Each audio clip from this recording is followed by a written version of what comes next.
নমস্কার বন্ধুরা, ঝর্ণার বাঙালিয়ানায় সবাইকে স্বাগতম জানাচ্ছি। আমি আজকে নিয়ে আসছি ছোট কাঁকড়া বা ছিটে কাঁকড়া। এই কাঁকড়াগুলোকে কিভাবে কাটে আমি সেটা আপনাদের সাথে শেয়ার করছি। ছোট ছোট কাঁকড়া, এগুলো খেতে কিন্তু দারুণ হয়।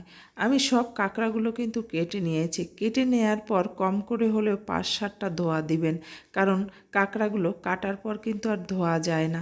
যে যেখানে বসে দেখছেন, যদি ভালো লাগে অবশ্যই একটা লাইক দিয়ে যাবেন, আর যদি বেশি ভালো লাগে তাহলে সাবস্ক্রাইব করে দেবেন।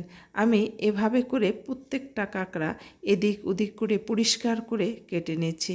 আসলে এই কাঁকড়াগুলো খেতে কিন্তু দারুণ লাগে। যারা কাঁকড়া খায় না তারা বুঝবে না, কিন্তু যারা কাঁকড়া খায় তারা বোঝে যে এই কাঁকড়ার কী স্বাদ।